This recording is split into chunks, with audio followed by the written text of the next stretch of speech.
लोगों को अपने सपने मत बताओ, बस उन्हें पूरा करके दिखाओ क्योंकि लोग सुनना कम और देखना ज़्यादा पसंद करते हैं। नमस्कार दोस्तों, आज है 22 अप्रैल और आज की वीडियो में टोटल 12 मोस्ट इंपॉर्टेंट प्रश्नों पर चर्चा करेंगे जो कि आपकी सभी आगामी परीक्षाओं के लिए मोस्ट इंपॉर्टेंट है।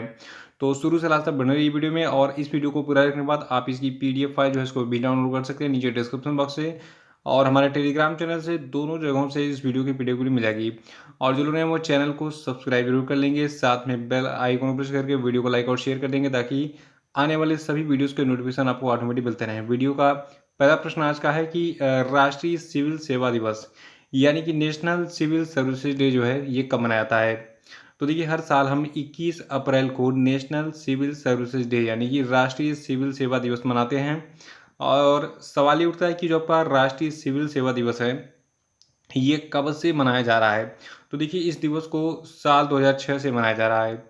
और देखिए, ये दिन जो है 21 अप्रैल क्यों चुना गया 2006 से मनाने के लिए, क्योंकि देखिए 21 अप्रैल 1947 को भारत के पहले गृह मंत्री सरदार वल्लभ भाई पटेल ने नवनियुक्त एवं गठित प्रशासनिक सेवा अधिकारियों को संबोधित किया था इसी दिन। तो इसीलिए जो है 21 अप्रैल को हम राष्ट्रीय सिविल सेवा दिवस मनाते हैं।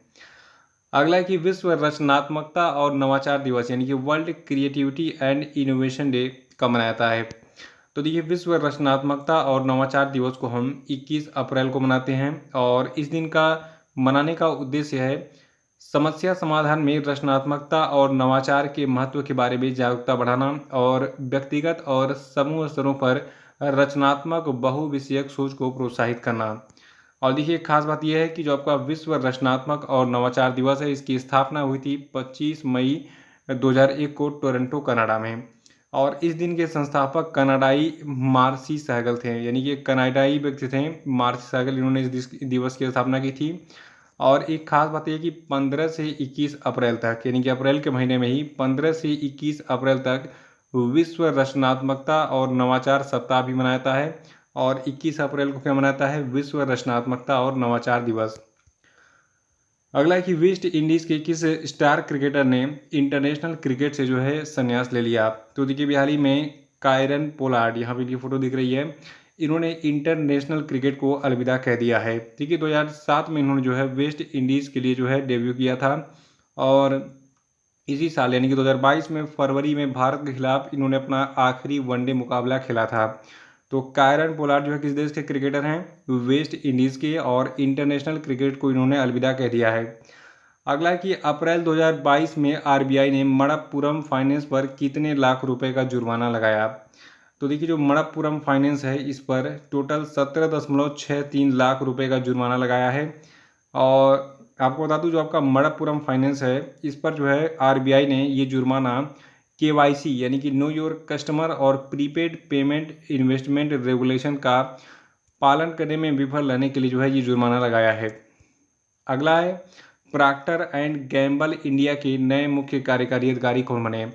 तो देखिए, जो प्रॉक्टर एंड गैम्बल इंडिया है इसके नए मुख्य कार्यकारी अधिकारी बनाए गए हैं एल वी वैद्यनाथन, यहाँ पे इनकी फोटो दिख रही है। और जो आपके एल वी वैद्यनाथन हैं इन्होंने इस पद पर जो है मधुसूदन गोपालन का स्थान लिया है।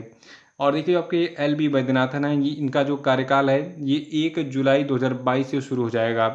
तो याद रखिएगा, प्रॉक्टर एंड गैम्बल इंडिया के नए मुख्य कार्यकारी अधिकारी यानी कि सीईओ बना दिए गए हैं, यानी कि चीफ एग्जीक्यूटिव ऑफिसर बना दिए गए हैं एल वी वैद्यनाथन। और अगला प्रश्न है, हाल ही में किसे सैन्य अभियान के अगले महानिदेशक के रूप में नियुक्त किया गया है। तो देखिए, सैन्य अभियान के नए महानिदेशक बनाए गए हैं मनोज कुमार कटियार। ये नाम जरूर याद रखिएगा क्योंकि देखिए ये आर्मी से संबंधित है और एग्जाम के लिए इंपॉर्टेंट है। देखिए, जो मनोज कुमार कटियार हैं ये सैन्य अभियान के महानिदेशक के रूप में जो अपना कार्यभार है ये 1 मई को संभालेंगे। अगला है, डिजिट इंश्योरेंस की नई एमडी और सीईओ कौन बनी।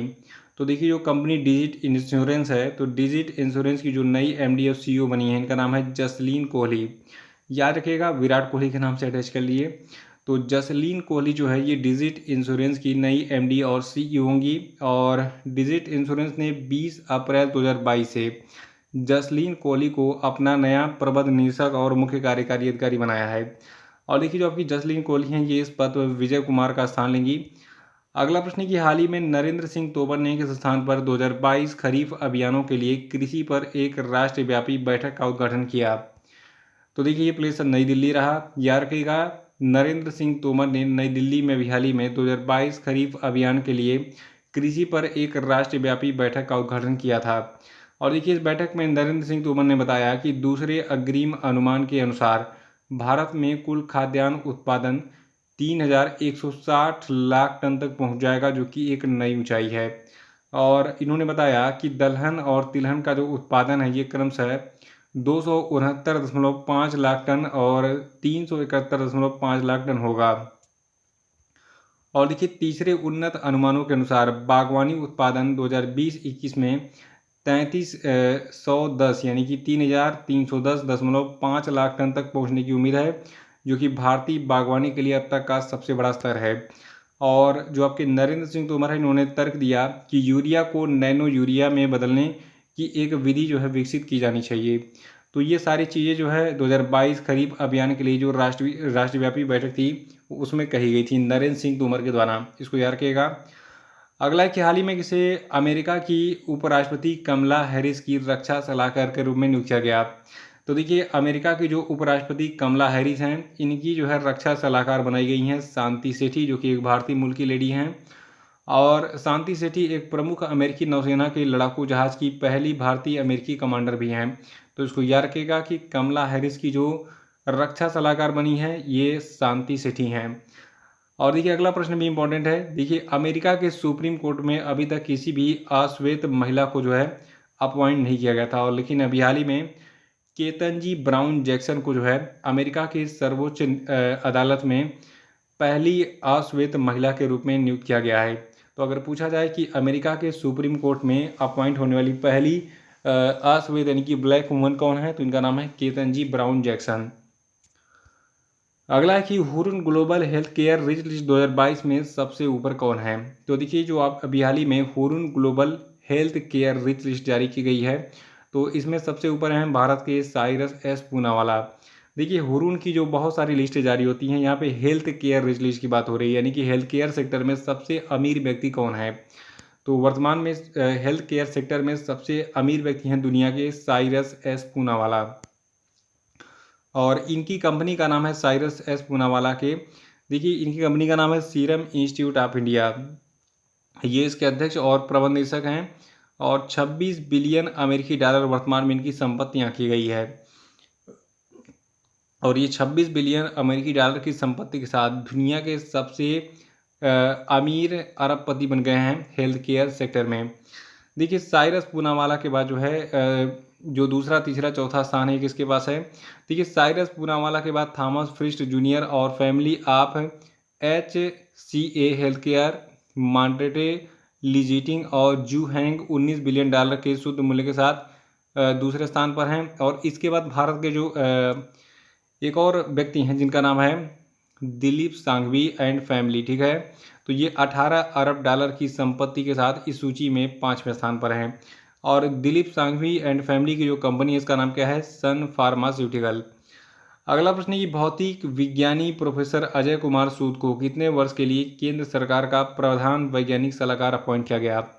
तो देखिए प्रोफेसर अजय कुमार सूद को भी हाल ही में 3 वर्षों के लिए केंद्र सरकार का प्रधान वैज्ञानिक सलाहकार बनाया गया है। और जो प्रोफेसर अजय कुमार सूद हैं, इनको विज्ञान और प्रौद्योगिकी क्षेत्र में इनके योगदान के लिए 2013 में पद्मश्री पुरस्कार भी दिया गया था। तो इनके बारे में ये पूर्व जानकारी है। कभी कभी पूछ लेता है कुछ बड़ी हस्तियों के बारे में कि उनको पद्मश्री कब मिला, तो उसको एक्स्ट्रा में नोट कर लीजिएगा। लेकिन जो सबसे खास बात है कि प्रोफेसर अजय कुमार सूद को 3 सालों के लिए केंद्र सरकार का प्रधान वैज्ञानिक सलाहकार अपॉइंट किया गया है। और एग्जाम में भी यही पूछेगा हूबहू प्रश्न कि अभी हाल ही में किसको जो है केंद्र सरकार का प्रधान वैज्ञानिक सलाहकार अपॉइंट किया गया 3 सालों के लिए, तो ये व्यक्ति आए हैं प्रोफेसर अजय कुमार सूद। तो इसी के साथ ये वीडियो ही समाप्त नहीं हुआ, अभी देखिए अभी कुछ घंटे बाकी है।